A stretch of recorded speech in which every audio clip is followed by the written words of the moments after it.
Welcome to the Unstick Your Mind podcast on Mimika TV.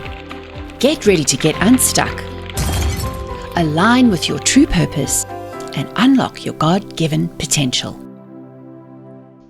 Being a Yesaholic is one of those, people-pleasing syndromes where we're always so worried about what everybody thinks and we're so concerned, is it going to make them happy? But here's the thing. You can't keep and make everybody happy all the time. Somebody's going to get upset sometime. And if you come from the school of thought that I was raised in, that you got to be perfect and you got to have it all together and you got to act like you have it all together even when you're freaking out inside, and just make sure that you say yes to everything, does not result in a good, because at the end of the day, when you say yes to everyone else, you're saying no to yourself. And I unfortunately had the experience of experiencing physical burnout, where I couldn't get out of bed for 3 months because I had pushed myself beyond my limits, coupled with the fact that I had had a very emotional year where I had a business failure. Very soon after, I had one of my kids went through severe mental health issues where we had to intervene. And then I lost my mother-in-law from cancer. So talk about, a triple storm. It just piled on and piled on. But, I wasn't watching the signs. I'm not very good at taking directions when I'm on. My husband says I have two gears. I'm either full blast at 100 miles an hour, or I'm completely full stop and I'm laid out on the bed. And that's not exactly my idea of balance. So I'm working on it. I'm a work in progress. I have given up my membership to Control Freaks Anonymous, and I'm relearning new skills. So yes, I definitely know what that's all about when you're running on fumes and you just keep going, especially when you're in leadership and you have people looking to you for advice or knowledge, and they expect the leaders to have it all together. And unfortunately, leaders are the ones who struggle too, but it's almost like they don't want to feel like they can share their burdens because it all almost makes them weak. So we keep this facade like everything's fine up here, but we like scrambling like crazy underneath. So yes, I definitely say, being a people pleaser is a very difficult place because it's really hard to keep up with that all. But if we can switch our thinking from being people pleasing to be God pleasing and just staying focused on what He wants us to do, that's really where success comes. So a lot of our people-pleasing habits comes from, I always believe we all have some junk in our trunk from our childhood, right? And for me, my story goes where I grew up in South Africa with an entrepreneurial father, and there was a lot of volatile anger issues and fear. So I only learned how to function in fear. Eventually, my parents got divorced when I was 10, and for me, it was all that, look at me, am I doing great? Does mom and dad love me? Look at me, I'm performing. And I also did classical ballet training since I was 3. So for me, I've always been in that performance mode. You've always got to pull it together and, straight back and arms and smile, no matter how you're feeling, push through the pain. I do believe that it's important to embrace the pain, and because that's part of the process. But for some of us, it triggers something in us that gets stuck. It's almost like a stuck record that no matter what emotions you feel as a child, they continue to follow us as adults. Because what I've realized is that emotions don't have an expiry date. So if you happen to be rejected when you were younger, or you had daddy issues, or you had, and coupled with that, when I was 13, I was severely bullied physically. So I had that traumatic experience which followed me. So I kept thinking, what is wrong with me? What is wrong with me? What is wrong with me? Kept trying this and thought, well, it must be what I'm doing, and maybe it's the way I look and the way I talk, and things like that skills and gifts that God gives us. For instance, being chatty, as you can tell, I love to talk. But I was always told, oh, shut up, you're so bossy, you talk so much. And eventually, you start to try to please everybody around you. You start to be less of yourself. So for me, a lot of my people-pleasing came from growing up with a root of rejection. And here's the thing, you can be 8 or 80. If you haven't dealt with those roots that have been implanted in you way back when, they will keep producing fruit that you might not necessarily like. Then eventually what happens is we try go into maintenance mode, and we try cut off a tree here and prune a branch here, and we'll pull off a fruit here. But if that tree was rooted in rejection or fear or anxiety or anger or whatever it was, it's going to keep growing. So that's why I believe in God is the ultimate gardener. He knows how to garden, how to help us to plow the soil to become good soil. So we plant good seeds, so then we can be watered and get the sunshine we need from His Word, and eventually grow up to be trees that provide fruit and shelter to other people. And that's why I feel so passionate about, for so many years I got stuck on this me, myself and I, and I wanted to be the perfect soloist and, forget about being in a symphony. I wanted to just be the soloist that would have it all together and because I could control. And that's really what it comes down to, is when you're in an environment where you feel you have lack of control, like even when you're a child and mom and dad are fighting and you feel like, I can't do anything about this. Some of us make that promise to ourselves and a vow to ourselves that I will never let anybody make me feel like this again. And that is a vow, which is, God takes very seriously, that eventually we make with ourselves that no matter what, we are going to make this thing happen, which is a lot of what we see in, society, like, high achieving millionaires and billionaires and celebrities. We always wonder, they achieve so much, yet they're the most broken, because a lot of the time they're trying to prove themselves to everybody else or trying to please everyone around them, especially, actors and all that. They've been trained to perform. So if you're not performing, you're not getting paid. So it's just this never-ending cycle. But for us, who aren't in the public eye, but have to deal with life on an everyday basis, if that seed of performance and perfection and people-pleasing isn't dealt with, it'll just repeat itself again and again and again. So that's why I'm so passionate about helping people walk through the process of uncovering and doing a work of inner healing, of inviting God into the situation and saying, God, what are those hidden areas that maybe I didn't even realize I had, that maybe when I was 6, something happened and I shut down emotionally. And that's the thing, is I feel in order for us to become victorious, we have to renew our minds. And what that means is we have to think differently. So what input are we putting in there? Because I can guarantee you, most people have a voice going on in their head. And sometimes if you had to record what was going on in your head, you probably would never speak to somebody like that. Oh, well, that was lame. Oh, what an idiot. Like, oh my gosh, no one's going to like you and that. Like, what a mean girl. Like, hello. Be quiet. I've learned that I don't have to listen to her. I call her Miss Biachi. She just needs to shush sometimes, because she ain't going to rule my life. So it is. We really, and that's what I would love to highlight to everybody today, is that if you're seeing the fruits of things in your life that you're not happy with, let this be an invitation for you to look a little deeper, to ask God to come in and to highlight those areas. But it is a caveat, I will say. It doesn't come without a little bit of pain, because without the pain, even as a gardener, if you have to uproot weeds, you're going to be sweating a bit, and it's going to be hard work. It's not necessarily going to be easy, because especially if the roots have been there for a long time. But let me invite you and say it's well worth the process, because once you've de-weed your garden, all those fruits and trees and flowers that are there to grow and provide shelter and food and beauty to others will be far stronger and far more long-lasting. Really, if we don't deal with the root of rejection, you'll have either one of two things. As people will either implode and get very angry, and then anger creates depression. And I believe is also why we have a big issue with mental health these days, is because of those hidden roots. We like to, hide things under the carpet, especially in family relationships and dynamics. Like I meet and work with a lot of adults who still have issues with their parents, even though their parents are in their 80s, because of either abuse or, not feeling loved, or rejection, or whatever it is. And sometimes it doesn't have to be as serious as abuse, but it can feel like that. And I really believe that, God in his graciousness loves us just like a good father would. And it's hard for us, for those who've grown up in an environment where maybe we didn't have a great example of a father who was good and who was kind and who was loving. So a lot of the time we have to do a little bit more hard work and really uncovering who God is and how he made us to be. Because here's the thing, I could totally tell if I hadn't had what I call a huge wake-up call when I had to deal with those life where God's like, listen, you have to deal with this, whether you like it or not. Denial is no longer an option. Things have come to a head physically, your body, and this is the thing, is I really believe disease is dis-ease, because we are made up of 3 parts. We are a spirit, where God resides, and Jesus and the Holy Spirit when we become saved.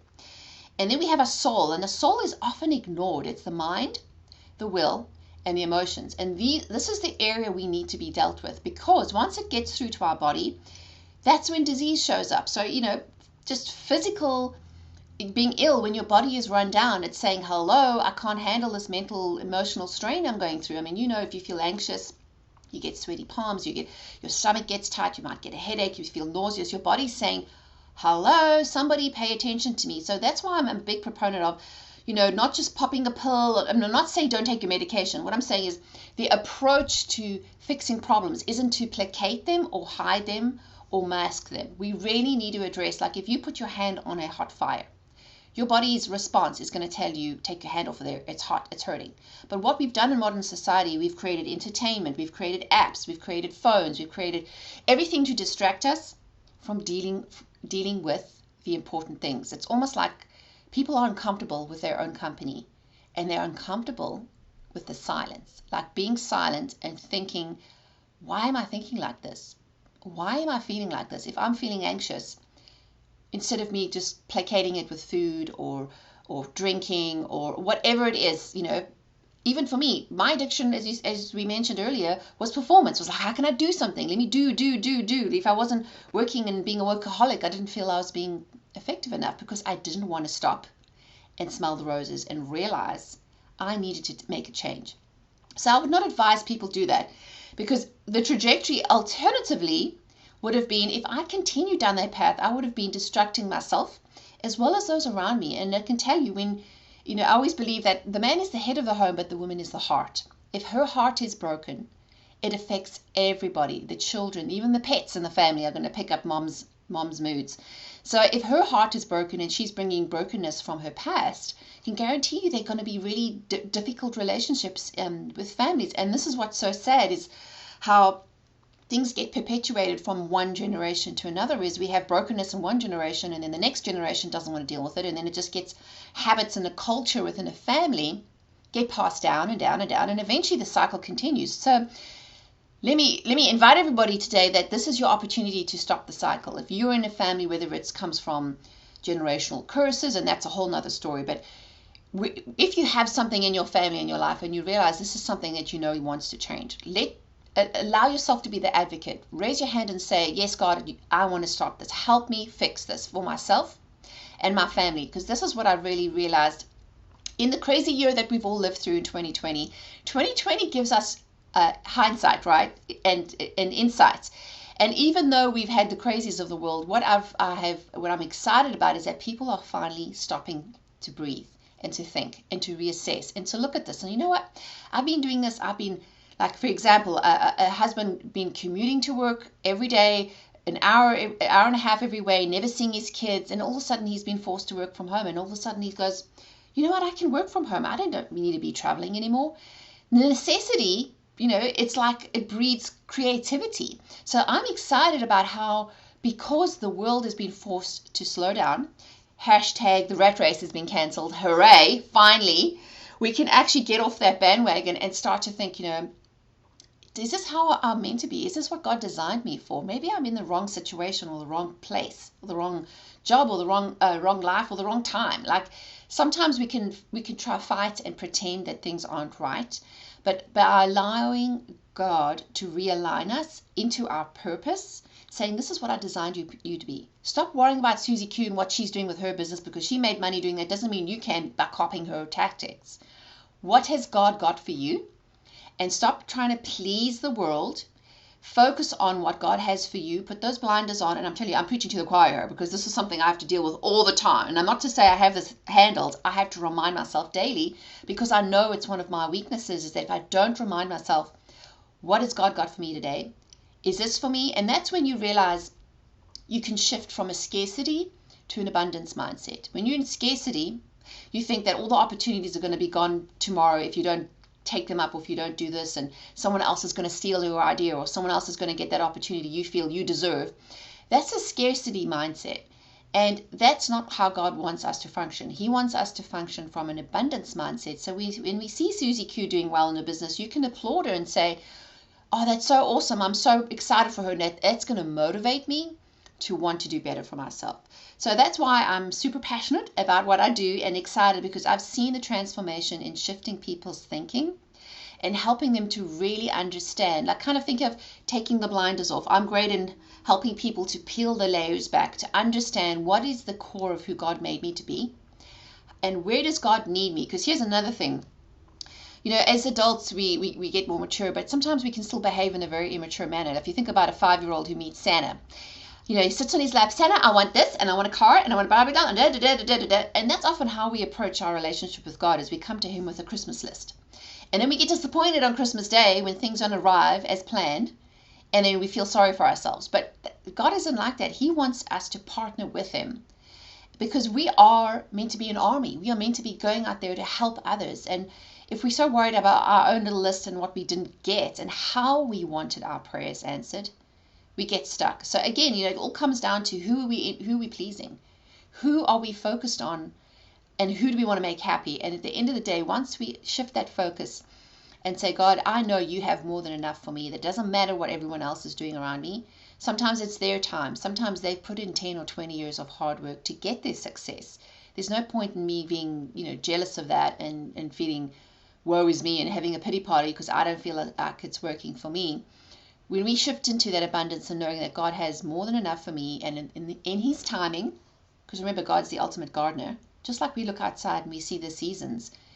If you're in a winter season and it feels like there's no growth and the ground is hard and it feels like it's dry and it's arid, and a lot of people are like, God, give me the first get out of jail card. And I can tell you, the winter season is actually when the most growth happens. Because if you think about when you plant a seed, first of all, you've got to toil the soil, which can be hard, and getting those rocks out. And, we get all those bad roots out. Then we plant the new seed. But we don't see the growth immediately.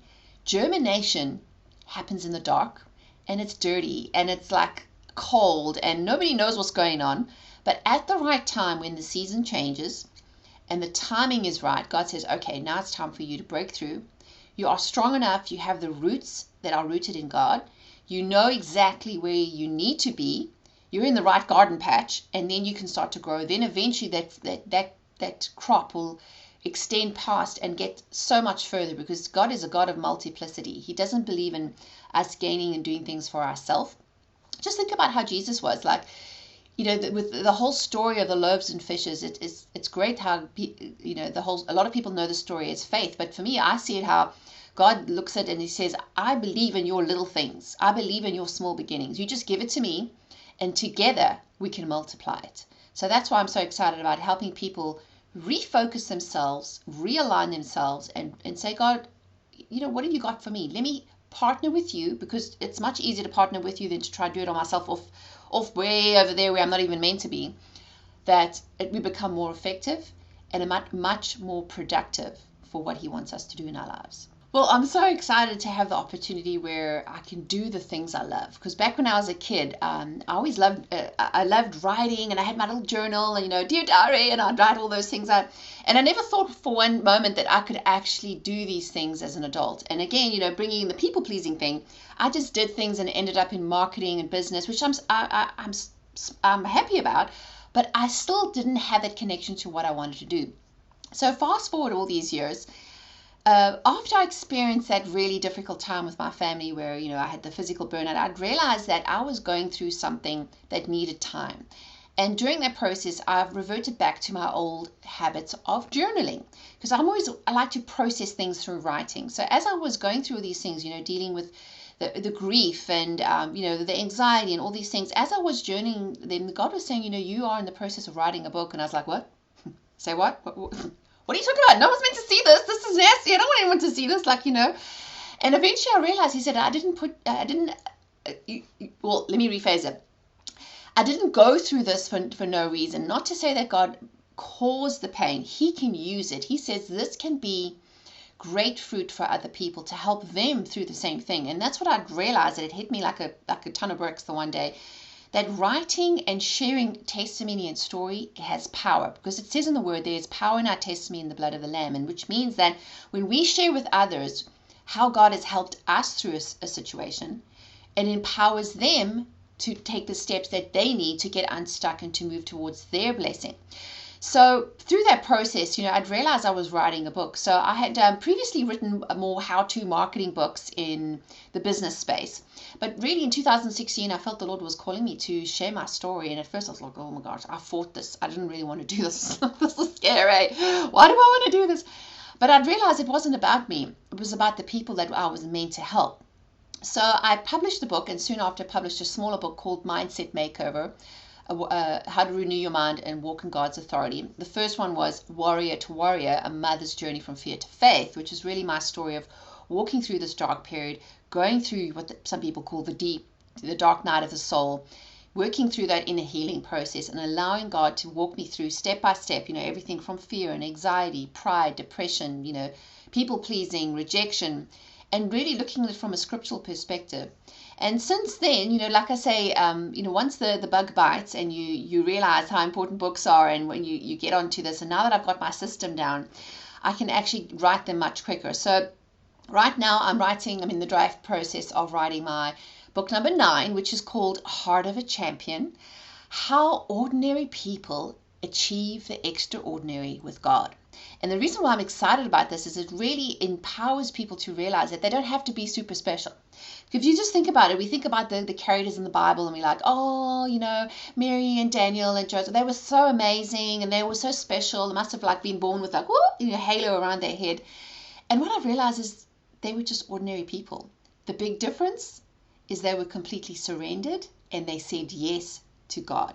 That is it. That's all the requirement God needs. He just needs a willing heart, somebody who's able to do the work, and who's able to, no matter what their mistakes, because we all know, even if you look at King David, everyone thinks he was this fabulous king, but we know he messed up real bad. But when God saw him as a kid, he saw something in him that he could use because he was teachable, he was surrendered, and he was willing to do what God wanted him to do. Like I always liken the story of, we all know the story of when David killed Goliath, and everyone's like, whoa, what a hero.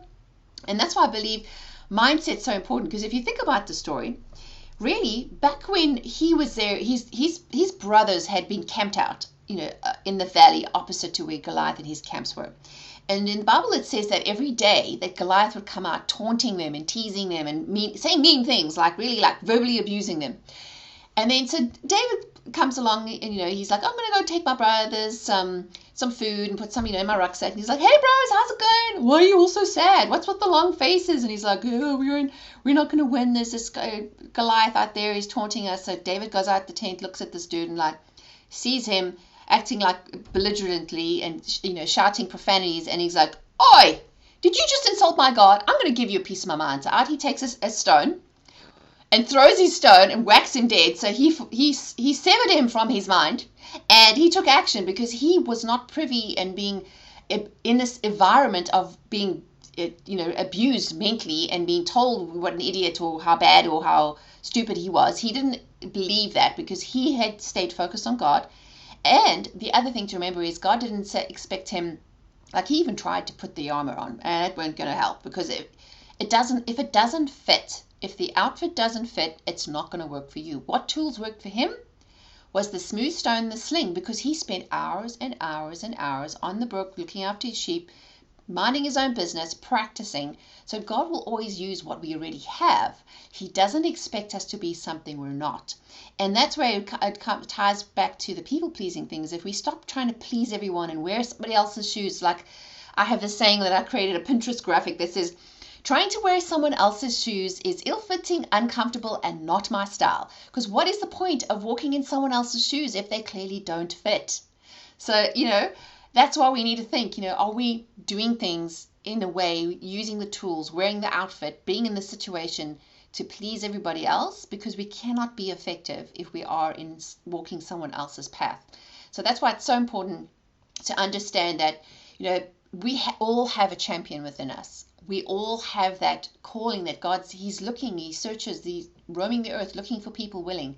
If we're just willing to say, okay, God, use me however you want. I will give up my Control Freaks Anonymous card. I will stop trying to be perfect. You just use the loaves and fishes that I'm giving you, and it might not feel like much, but God is the God of multiplicity. He is the one who helps to grow. That as long as we're willing and able and will surrender, He will do great things in us.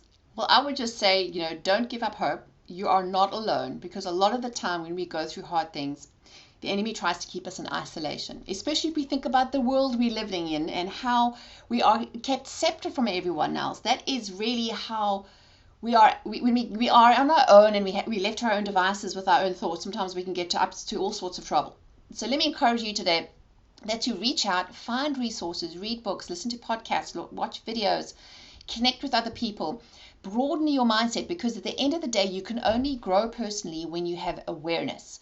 Living in denial is not an option anymore. We have to deal with these issues. If we want breakthrough, we can no longer throw our own pity parties and be victims in the corner. We have to decide today whether we are willing to stand up, do the hard work, and be the victors we want to be. Because there only are two ways, is to go through something, and the only way to endure that is to push through and embrace the pain. Because without pain, there's no gain, right?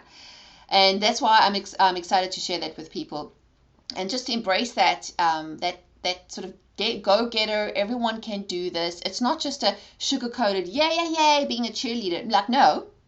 People who know me, will get connected to me, know that I am a straight shooter. I'm going to tell you, that ain't working. Like, one thing I didn't mention earlier was I actually do competitive figure skating, but I was not a skater as a kid. I learned to skate at the age of 33 after going to the rink with my daughter on a birthday party, and realized it's something I always wanted to do. Now, my background is a ballet dancer, and we were always taught, straight back, shoulders back, tight. You cannot do that on the ice. It's counterintuitive. You will fall over. So as a personal mission, for the last 10 years, I have been retraining my mind and my body and my muscle memory to adapt to this new way of doing things. And the only way to do that is through repetition, doing it again and again. I've had a coach that I show up at the rink every week. Every Tuesday, she knows I'm going to be there, and she will not let me off the hook, because accountability is important. I would much rather stay at home in my jammies, thank you very much. But if she's not going to tell me to get off my tushes and get myself on the ice, whether I feel like it or not, some days are good days, some days are bad days. I even arrived there when I'd got sick the one day, and she's like, you don't look well enough, you need to turn around and go home. But I made myself go there. So I would encourage people today that make sure that if you want to grow, first of all, you make the decision that it's time for change. Denial is out the window. Second of all, is being aware that there is a problem, because if we don't realize we have a problem, we cannot fix it. And thirdly, is to make the decision and to take the baby steps. So whether it's go for a walk each day, or change your diet, or read a positive book, or listen to a podcast, or start writing the book that you want by journaling. Start with baby steps, because there's a thing called compound interest. Einstein came up with the theory of relativity and all that kind of stuff, but the most important thing he talked about was compound interest, that little disciplines practiced every day will eventually result in the success that you need to get to where you are. It's not this overnight success thing that, oh my gosh, I'm just going to put it in the microwave and for 2 seconds and it'll be done. Sorry, honey, that's not life. So I'm really excited about being able to share this and training with the book that's coming out, as well as a mentorship program that's going to accompany the book to help people walk through this process, because I know the importance of accountability. I can hand you a book and it's great and life gets busy, but if someone's not going to say, I'm going to see you at Tuesday, we're going to show up and do this, it's not going to happen. So I'm really excited about connecting with people and sharing those resources. Are you ready to change your brain to change your life? Discover how to break limiting beliefs, stop self-sabotage, and unlock your full potential by rewiring your brain using neuroscience, coaching, and faith-based principles. Come and join my coaching program, Unstick Your Mind, today.